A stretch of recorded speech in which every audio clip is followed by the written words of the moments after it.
Hello yogis, today we're going to be working on ankle and hip mobility and then incorporating that mobility into a little flow that involves half moon pose. If you have a yoga block, grab a block. If you don't, you can use a thick book like a dictionary, something that has a little bit of height to it, and pair that with either a sturdy blanket or a towel on top for a little cushion. So grab your props and then we'll meet in a seated position.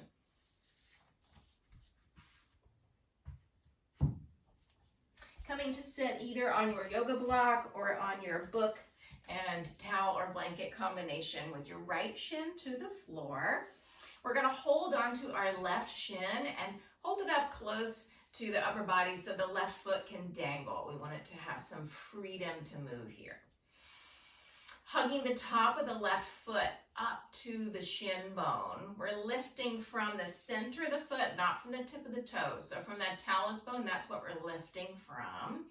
Maximum lift there. And then we're going to be making clockwise circles to start. We're going to take the left foot, moving from the ankle down towards 3 o'clock. It may not get all the way there. We're just moving in that direction. And then we'll take it towards 6 o'clock. And then towards 9 o'clock, and then back up to center. So you might see that my circle is not a full clock circle. We're working on building, on increasing range of motion and strength in the ankles. So we'll do that a few more times, going nice and slow. We want to make sure that our hands are stabilizing the shin bones so that they're not moving for us. We want all that movement to be in the ankle joint. So hugging the top of the foot up, we'll start to make our circles.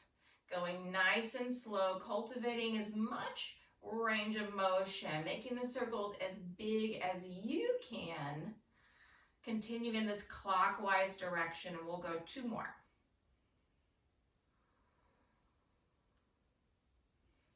Last one like this. And then back to center, we're just going to reverse the direction, so counterclockwise. Nice and slow. You might start to feel the muscles in your inner and outer arches firing up, maybe even feeling those anterior lower leg muscles. 2 more. Last round.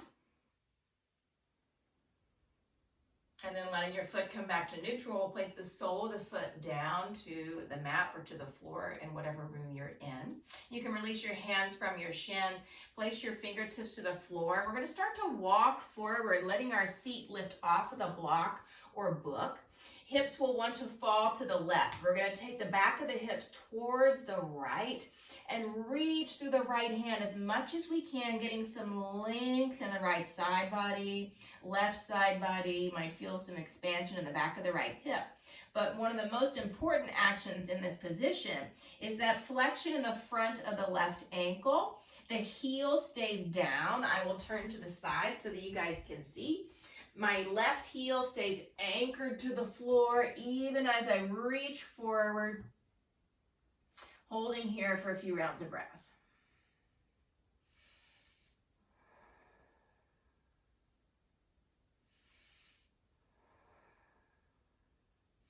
And then bringing the hands back in, we can find our seat once more. This time left shin bone down to the floor or mat, right shin upright in front of you, hands to the shin bones, and we'll lift that right leg so that the foot can dangle, having some space to move. Just like on the first side, we're going to start by hugging the top of the foot up towards the shin bones. Keep those leg bones really still, anchoring with your hands. We'll go counterclockwise, so taking the right toes towards 9 o'clock and then down towards 6 o'clock. Continuing like that, nice and slow, moving through your circles, maybe different than with the first foot.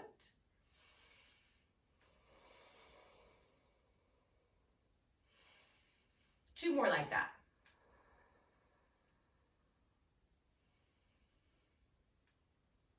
Finishing up our last round, we'll just switch directions. Go right into that clockwise direction with your right ankle. Lifting from the midfoot, not from the tips of the toes. We want to avoid those hammer toes.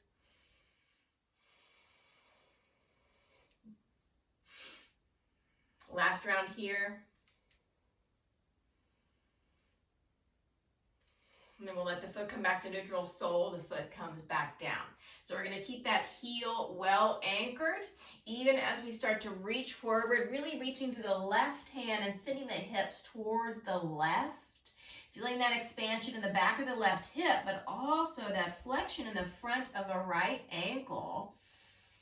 Holding here for a few rounds of breath.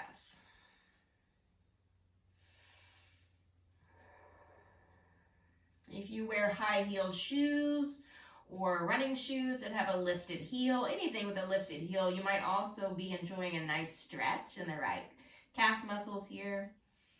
2 more breaths. And then we'll let the seat come back down to the block or book, and we can take both feet down to the floor. We're going to walk our heels in as much as we can while keeping the heels anchored to the floor. And then we'll start to reach through both sets of fingertips. So take your arms forward, hinge forward, keep your heels planted, and see if maybe we can just hover the bum off of that block or off of the dictionary, whatever you happen to be sitting on. So we're in a full squat here, full expansion, a little bit of rounding actually in the back body. So think a little bit of rounding into the spine, fullness there as we stay anchored through the heels, hinging in the front of the ankle joints. Another breath or so here, and then we'll take a little seat, take a moment of rest, and we're going to do that one more time. So think of anchoring through your heels, finding that expansion in your back body, reaching through all 10 fingertips. And we'll start to shift our weight forward, hinging forward. Maybe we get a little lift off, holding here in our full squat. One more breath. And then we can back out. We're going to be moving our prop to the side. So take your block or your book and blanket setup. You can set that to the side.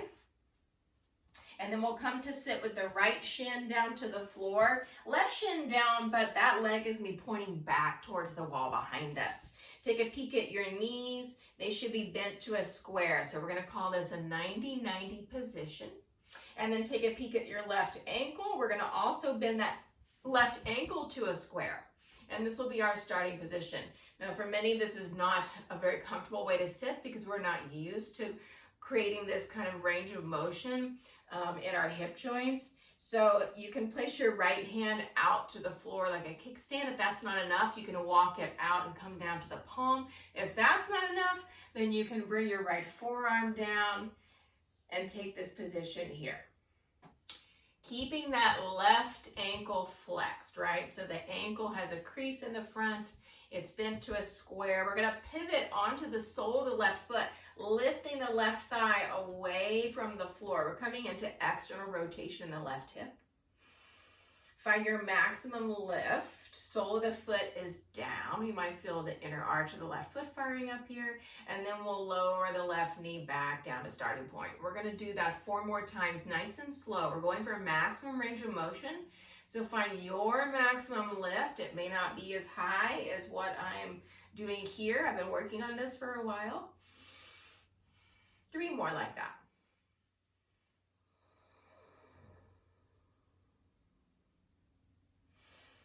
As we move through these last couple rounds, I want you to focus on your outer left hip and upper thigh muscles. That's where the lift is coming from. Last one here, we'll hold at the top for a moment. So find your maximum lift, maximum range of motion, holding here for 3, 2, and on 1. Go ahead and let that left thigh bone come all the way back down. We're going to all come down onto our right forearm. So if you're not there already, bring your right forearm down to the floor, palm facing flat, or you're welcome to make a fist with that right hand. The top of the right shoulder may want to collapse towards your right hand. We're going to melt the rounded part of the shoulder back into the joint. And then we're going to start to straighten the left leg with the big toe down like a little kickstand. You'll feel your weight shift towards that right forearm a little bit. And then lifting from the outer left hip and glute area, keeping that toe pointing down. We're going to find a little lift. Now, if you're like me, your toe really wants to turn out. So we're going to rotate the whole leg in, find a little lift, feeling those muscles really firing up here. and then we'll lower back down. We'll do that 4 more times. Find a little lift. The lift comes from the outer glutes and hips, not the lower back. And back down. So even though the foot is kind of parallel to the floor and ceiling, it feels like we're rotating the whole leg and foot in. Last 2.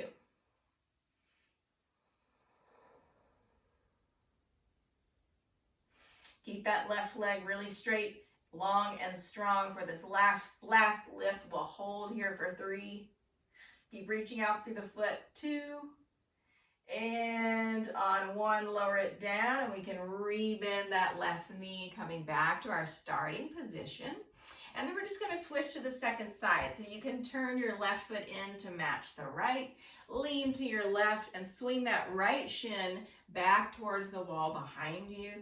Take a little peek at your knees and your right ankle. Make sure they are bent to a square. Again, just like the first side, left hand is a kickstand, and we might need to walk that hand out a little bit further. Totally fine. Keeping that right ankle bent to a square, you can bring your right hand to the floor in front of you for support. And we're going to find that maximum lift. The sole of the right foot comes down. Again, might feel different than the first side, just like with our ankle work. And then we lower that right thigh all the way back down to starting point. 4 more times, nice and slow.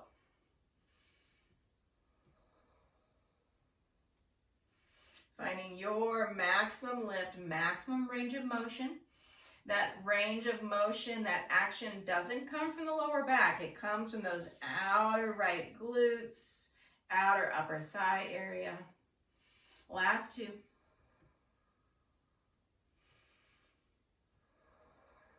This last one, we're going to hold at the top for just a moment.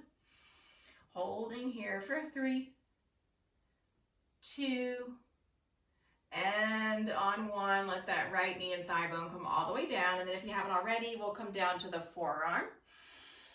We're going to take the rounded part of the left shoulder, melt it back into the joint. We're going to start to straighten the right leg with the big toe pointing down towards the floor. We're going to keep that orientation in the leg and find a little lift. Again, that lift comes from the outer booty, outer hip, and upper thigh area, and then lower.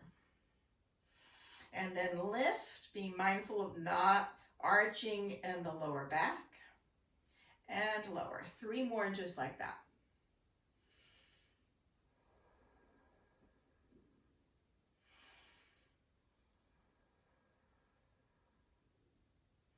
This last one will lift and hold at the top, really reaching out through the right foot, holding here for 3, 2, and on 1, lower the foot. You can start to rebend that right knee, coming back up to our starting position. From here, we're going to come to a tabletop position, hands and knees. So you can unwind your 90-90 seated position and make your way down onto your mat or to the floor in whatever room you're in, coming to a hands and knees position. Hands are shoulder distance apart. We're going to spread nice and wide across the collarbones. Keep a little lift in the lower belly and some length to the sides of the neck.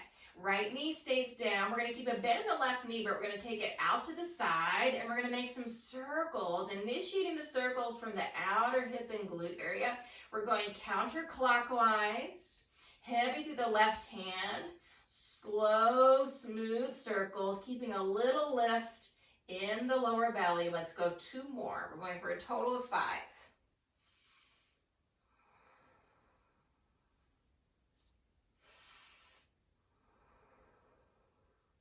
After you finish your 5, just send your left leg straight back with the big toe pointing down towards the floor. Find that little lift in your lower belly, and then let your right toe swing out to the right. We're going to peel the left hand away from the mat or away from the floor. We're still going for that internal rotation. So think left leg from the thigh all the way down through the foot, pointing down, rotating down like a sausage on a stick towards the floor. We're avoiding arching in the lower spine, so there's a little bit of engagement in the lower belly here. Reaching out through the foot, we'll send the left arm up towards the ceiling as we press down through the right hand. So we're in a side plank variation here. Holding for another moment. And then we'll bend that left knee to a square, set the sole of the foot down, lift the right hand, and we're in a funky side lunge with the right toes pointing back and the left knee bent to a square. We're going to let that left ankle bend again while keeping the heel well anchored to the floor. So coming back to that ankle mobility, think long inner thigh, heel down, letting the shin come past the ankle, maybe knees past the toes. And then we press through the whole foot to come back to starting point. Let's do that 4 more times. Think knee over toes, heavy through the heel. We push through the whole foot to come back to starting point. As you press through your foot, you might feel those inner thigh muscles firing up, but we also want to really think of pushing with the outer left hip and glutes as well. Last one like this.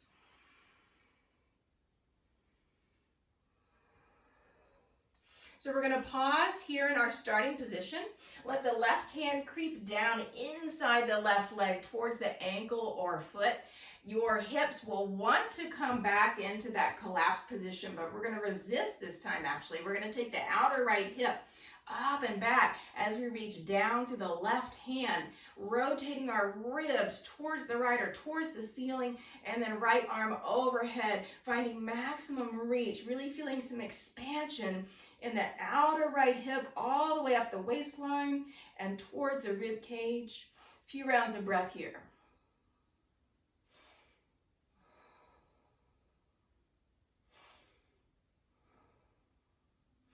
We'll unwind, bringing our hands back down to the floor and come back to that tabletop position. Hands and knees with hands shoulder distance apart or maybe even a little wider. A little lift in the lower belly. This time left knee stays down and we'll take the right thigh up and out to the right and we're making clockwise circles, heavy through the right hand, slow, smooth circles, finding maximum range of motion while keeping a little bend in that right knee. Couple more like that. Going for a total of 5.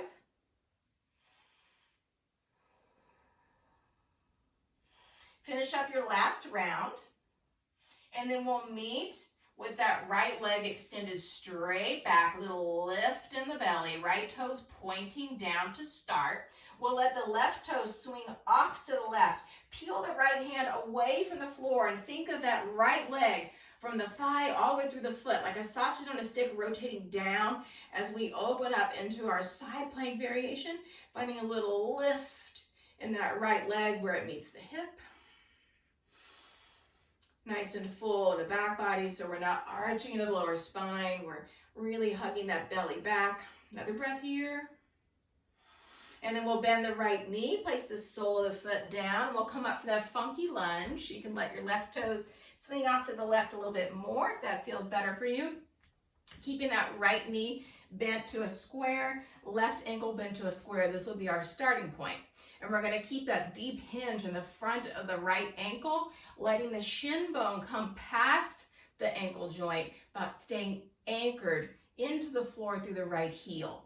So let go of that inner thigh. Think long inner thigh, heavy in the right heel. And then we'll push through the foot to come back to starting point. So we'll do it 4 more times. Think knee over toes, heavy through the heel. Press back to starting point. 3 more.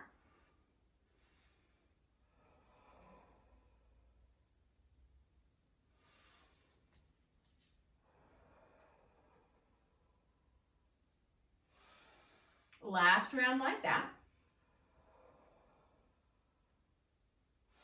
And then pausing in our starting point, we're actually going to resist that shift, knee over toes. And we're going to reach back through the outer left hip as we let the right arm creep down inside the right leg, aiming for the ankle or inner foot. And then we'll take that left arm overhead, full expansion in the back of the left hip, all the way up through the waistline, into that left rib cage, full expansion there.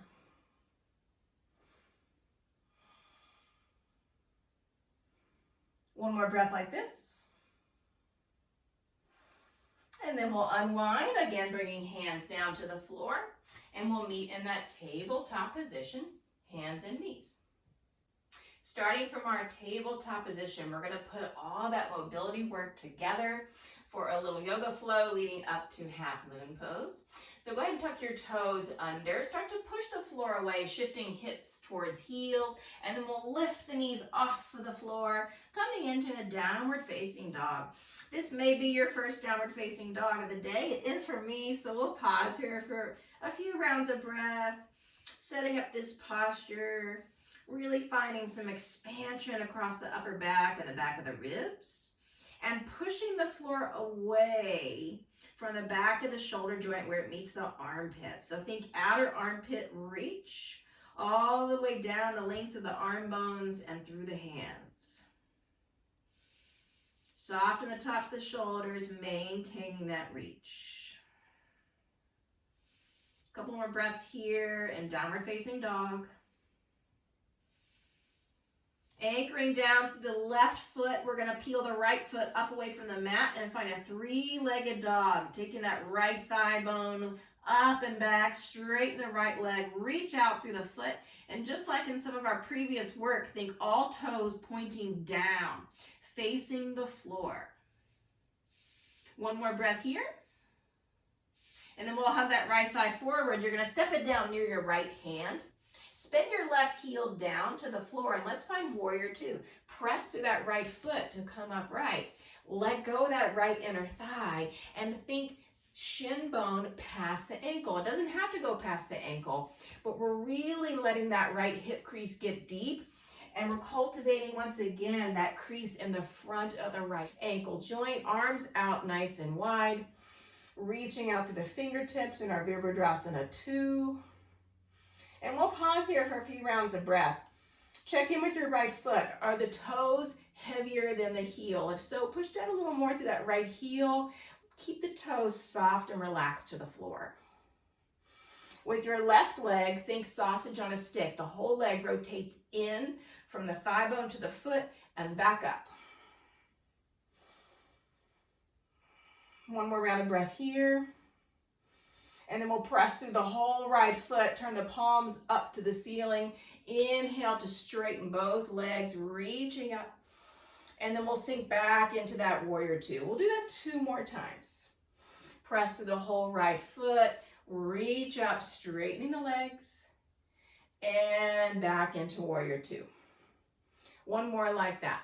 Press through the foot, reach up. We're going to stay here. Left hand can come to the left ribs, and we're going to hinge this right hip crease way back in space as we reach out through the right fingertips. We're setting up for triangle pose.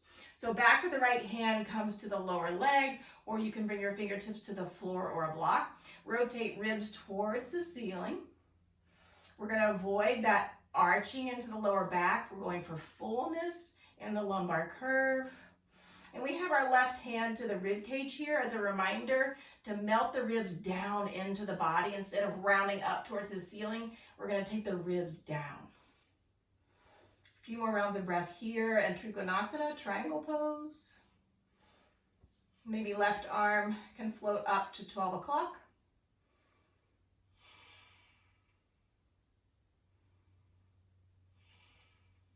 We'll bring the left hand back to the side body. We're going to look down to the floor. We're going to bend that right knee. We're going to reach to the right fingertips and place them to the floor outside the right foot. We're going to step the left foot up a little bit. Think knee over toes, but heavy through the heel. We're going to push through the whole foot and press up to Ardha Chandrasana, half moon pose. With our left leg, the whole leg rotates like a sausage on a stick. Rotating in, pressing through that right foot. The heel is heavier than the toes. Maybe left arm up to 12 o'clock.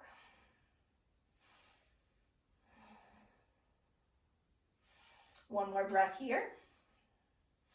Left hand comes back to the side body, heavy through the heel, knee over toes as we bend the right knee. Step the left foot back down to the mat. We're in our warrior two legs. We're going to let the right arm creep down inside the right leg like we did earlier, and take the left arm overhead, full in the back body here for side angle pose.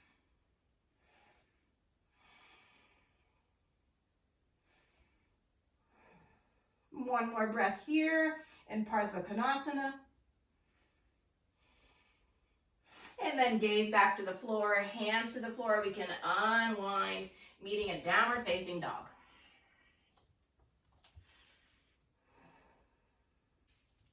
Here in your downward facing dog, soften in the tops of your shoulders. Start to find that sense of reach, a sense of push from the outer armpits all the way through the arm bones, through the hands, through the floor. Right foot stays anchored this time. Left leg lifts up and back. Toes pointing down, top of the foot pointing down. Reaching out nice and long to that left leg. One more breath. And then we'll hug the left thigh in towards the chest. Step the left foot down. Finding a lunge, we'll spin that right heel down. And we're coming into our warrior two. Letting go of that left inner thigh, we can really let that hip crease sink down towards the floor. Left heel is well anchored into the floor, but the toes are nice and soft. Soft to the mat or to the floor of the room that you're in. Reaching out to the fingertips, we'll hold here for a few rounds of breath. Keeping that sense of anchoring down through the left heel. The whole right leg is kind of rotating in like a sausage on a stick. We'll keep all that as we turn the palms up. Push through the whole left foot. Start to straighten both legs. Reach up. Reach from your outer armpits all the way through your arm bones and through the tips of your fingers. And then back down into your warrior two. Again, like that. Reach up. And back to warrior two. Once more, press through the foot. Find that lift. We'll pause here with our straight legs. Right hand comes to the side of the rib cage. We plug this left hip crease way back in space as we reach through the left hand, setting up for our Trikonasana triangle pose. Back of the hand to the shin. Right ribs melt down into the torso, into the trunk. Full in the back of that lumbar curve. Maybe we float that right arm up to 12 o'clock.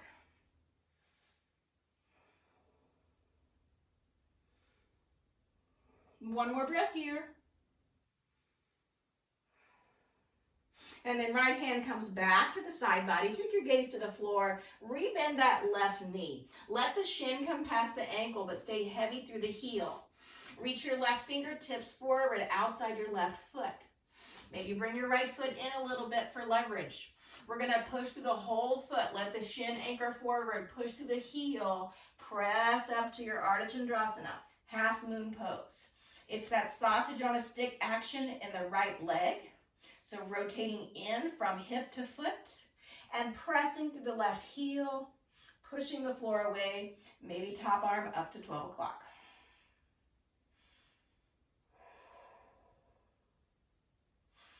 One more breath here in half moon. And then right hand back to the side body. Stay heavy through your left heel, but let your shin come past your ankle. Bring your right foot back down for your warrior two legs. And then we're going to come into our side angle pose. So left arm creeps down inside the left leg, right arm overhead, reaching from outer armpit all the way through the fingertips. Left heel is still heavier than the toes.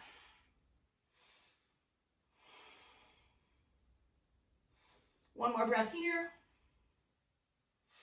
And then we'll unwind, bringing hands down to the mat. Downward facing dog.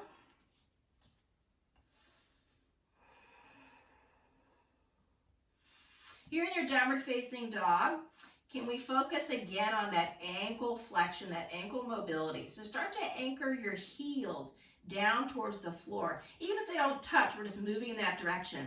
And then energetically hug the tops of your feet, not the toes, but the center of the foot up towards the shin bones. And then find that softening to the tops of your shoulders. Push the floor away from your outer armpits. Big breath into the back of the ribs. Exhale it out. Two more like that. Big breath into the back of the ribs. Exhale it out.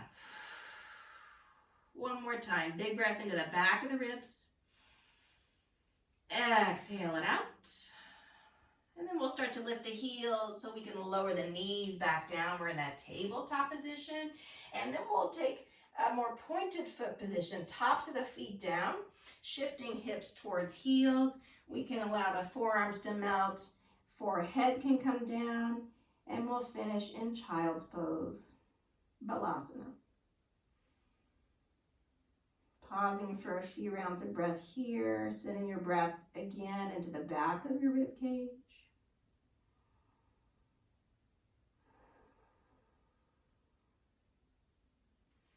And when you feel ready, you can walk your hands back on either side of your knees.